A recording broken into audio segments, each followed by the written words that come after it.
Halo semuanya, selamat datang di podcast kami. Podcast kali ini akan membahas sebuah topik penting, dekat dengan kehidupan sehari-hari, namun seringkali dianggap biasa saja, yaitu korupsi.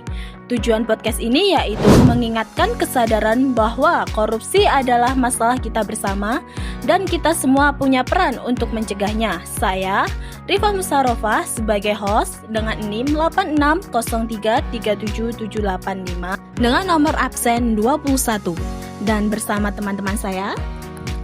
Perkenalkan, nama saya Salum Azahwa dengan NIM 8604281133 dengan nomor absen 23. Perkenalkan, nama saya Eti Kurniasih dengan NIM 8603533242 nomor absen 9. Saya Fitri Anissa dengan NIM 8603499962 dengan nomor absen 12. Perkenalkan, saya Ririn Meli Widiawati dengan NIM 8603377517 dengan nomor absen 22. Baik, dengan pertanyaan yang paling dasar, yaitu apa sih itu korupsi? Korupsi sering kita dengar, tetapi apa sih sebenarnya maknanya? Korupsi adalah penyalahgunaan kekuasaan atau jabatan untuk keuntungan pribadi.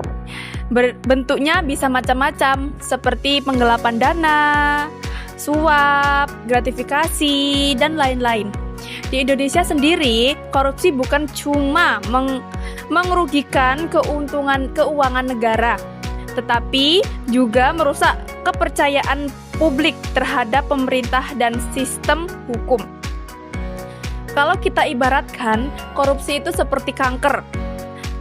Perlahan merusak dari dalam, sering tak terlihat di awal, tetapi dampaknya sangat menghancurkan jika tidak segera ditangani.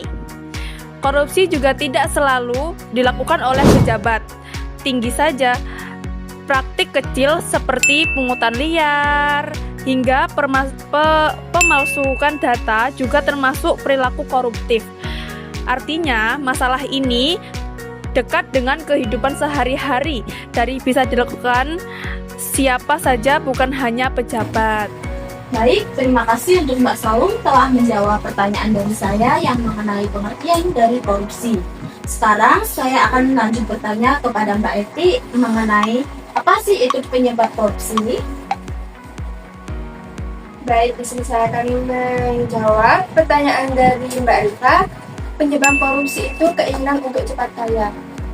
Di sini banyak oknum-oknum yang melakukan korupsi, seperti tidak melakukan perbaikan jalan, tidak melakukan pertanian dengan baik atau benar, kurangnya kejujuran, sikap tidak ramah, ataupun sikap tidak punya rasa malu. Makanya seseorang itu yang melakukan korupsi tidak mempunyai rasa malu dan tidak mempunyai rasa bersalah atau gimana ya? Ya, seperti itu. Lalu kenapa korupsi bisa terjadi di Indonesia? Karena banyak pemerintah, oknum-oknum yang sering melakukan korupsi yang tidak mempunyai rasa malu, tidak punya rasa bersalah atau tidak punya rasa keinginan untuk melakukan cari uang sendiri. Karena mereka itu sering melakukan kecurangan. Ya. Baik, terima kasih sudah menjawab pertanyaan dari saya. Dan saya akan melanjutkan pertanyaan kepada Mbak Email. Apa sih itu dampak dari terjadinya korupsi? Dampak dari korupsi itu terasa langsung kepada masyarakat. Dampaknya itu antara lain yang pertama, anggaran negara yang biasanya digunakan untuk pendidikan, kesehatan, dan pembangunan itu hilang tanpa sebab dan disalahgunakan kepada oknum-oknum yang kurang bertanggung jawab. Yang kedua, karena harga bisa naik karena biaya suap. Yang ketiga itu pelayanan yang menjadi lambat dan tidak efisien. Seperti yang kita sering dengar itu tentang pelayanan di rumah sakit. Pelayanan kesehatan di rumah sakit itu kadang masih ada yang pelayanannya itu masih lambat dan kadang penelantaran pasien. Terus yang keempat itu yang paling berbahaya, yang pernah kita temui di tahun 2024 itu. Dan yang paling berbahaya yaitu korupsi yang membuat masyarakat kehilangan kepercayaan kepada pemerintah. Contoh kasus pada tahun 2024-2025 itu mega korupsi tentang PT Timah yang mengeruk anggaran negara 300 triliun. Baik, terima kasih untuk Mbak Imel telah menjawab pertanyaan dari saya. Lalu, saya akan bertanya kepada Mbak Nisa, apa sih itu upaya pencegahan korupsi? Jadi gini Mbak Rifa, cara mencegah korupsi. Yang pertama itu penguatan pendidikan moral dan integritas. Yaitu pencegahan korupsi harus dimulai sejak dini melalui pendidikan nilai kejujuran, tanggung jawab, dan etika. Yang kedua ada transparansi dan sistem yang baik. Penggunaan teknologi seperti digitalisasi birokrasi membantu untuk mengurangi interaksi manusia yang berpotensi menimbulkan suap. Lalu yang ketiga ada penegakan hukum yang tegas dan konsisten.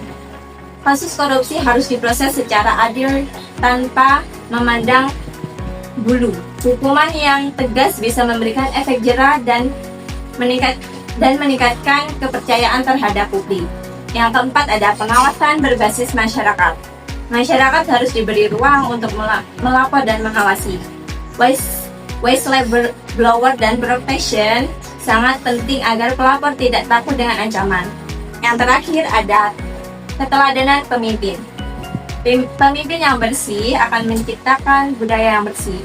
Keteladanan dari atas biasanya menular ke bawah. Jadi, pencegahan korupsi bukan hanya urusan pemerintah dan KPK, tetapi tanggung jawab seluruh elemen masyarakat termasuk kita-kita ini Mbak Rifa. Baik, terima kasih untuk Mbak Fitri. Baik teman-teman, kita sudah sampai di penghujung podcast hari ini. Mari kita ingat kembali bahwa korupsi bukan hanya merugikan negara, tetapi juga menghambat masa depan kita.